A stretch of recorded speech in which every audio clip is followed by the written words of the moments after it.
Okay, so this is my review, I guess, of one of the Deals Gaps videos, which I thought was interesting in terms of showing a lot of useful things, useful examples. If seeing is believing, then seeing these guys right on Deals Gap is certainly worth review. I think the good thing about this is it's a two-lane road, twisty, curvy mountain road in the middle of Tennessee, or that basically is a good slow speed ride, and it's a good bad example kind of thing. So let's look at some. The first thing is you see a lot of choppers riding on these twisty roads, but rarely do you see choppers actually go down. And I think that's something that people should remember. You rarely see people who ride bikes that aren't sport bikes, wrecking their bikes. Occasionally, yeah, you do see them wreck, but it's not like you never see them wreck, but it's rare, okay? The bikes that you usually see wrecking are sport bikes. There's two reasons. One, people tend to ride them faster than they can ride, okay? They tend to ride too fast, and second, they tend to ride too fast using poor technique. There's not a simple explanation. It's a combination of things. So what I want to talk about here is a bunch of things that all tie in together to be a problem, but the key to the whole thing is just riding too fast, okay? If you ride slow enough, you can use the worst technique, the worst bike management, the worst gear, whatever you want to call it, ride in the worst weather, and you won't wreck. As long as you aren't riding fast enough, you won't get into trouble. So the big thing you got to remember is no matter what you do, right or wrong, whatever you think is the right or wrong, the one thing you got to remember, don't ride too fast, okay? You ride too fast, you go down. You don't ride too fast, you'll stay up. That's the summary lesson. So let's talk about everything from there. What I've done here is I've basically chopped up one of the videos that I thought was a good source, and I chopped it into sections on bad gear, which again is only an issue if you go down, except for maybe gloves. So I'm a big stickler of gloves. I don't like riding without gloves because too often things have hit my hands, and you need your hands to control the bike. So your hands need to be kept and protected, even if you don't go down. Second, bad body technique. The overemphasis on dragging knees combined with bad body technique. And then the last, which is a huge sort of catch-all, which is poor bike management. So you're seeing examples of those four things coming up here, and I've broken them down in the groups, and hopefully all the groups are coherent. You can see some real good examples of bad posture. It's not so obvious here, and the only thing I really critique this guy for is his head position.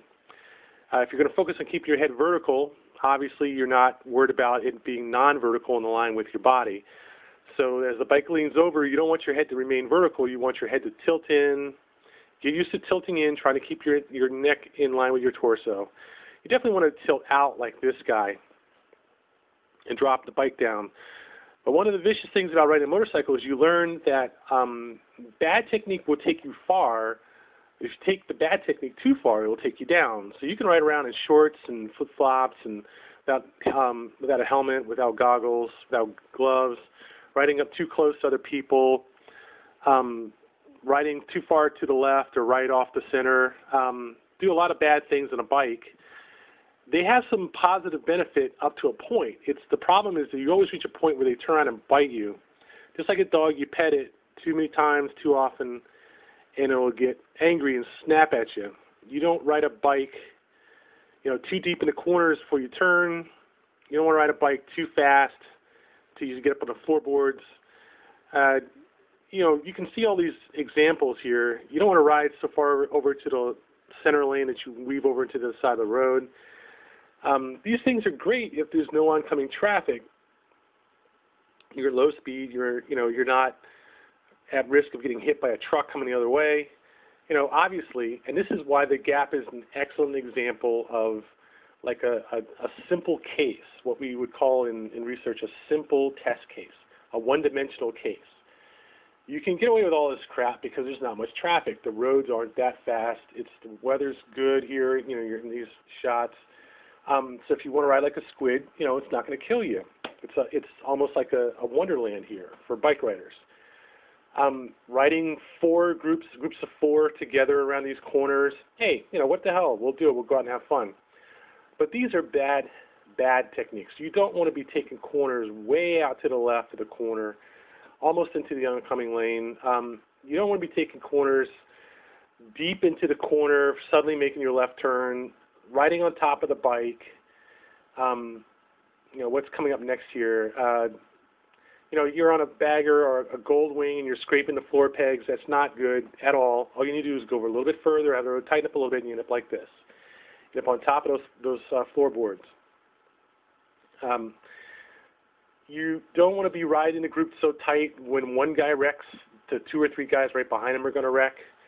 I put the guy in the 600 F4I at the beginning, and here you can see him going down. You don't want to do this. That kind of thing you want to be doing on the road is spilling off into the ditch.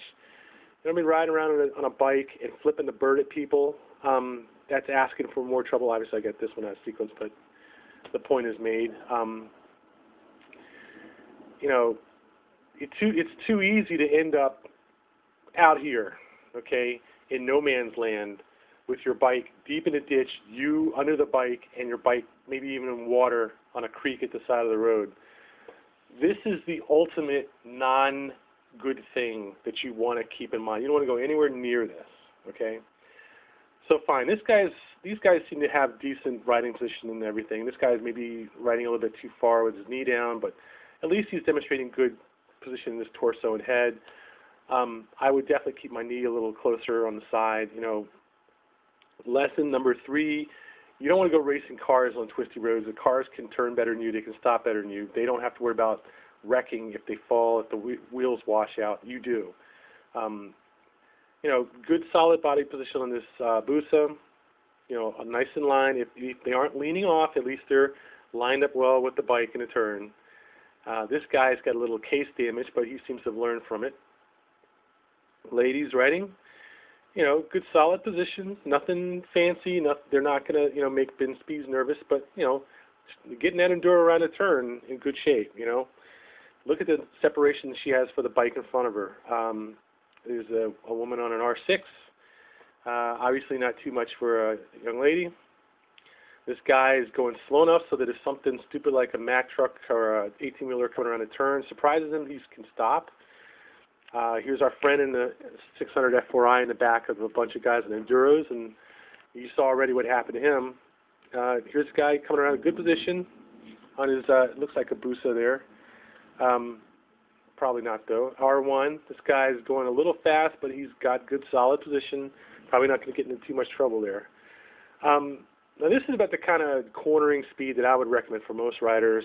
You don't really need to be hanging down too far on the street. Guy in R1's got good, not too fast, not too slow.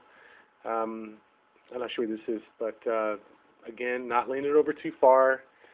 And this guy, 45 degrees is about the most I would recommend for anybody on the street. And if you do it sensibly, you can ride with your kid in the back in short sleeves without gloves and not put yourself in trouble. Okay?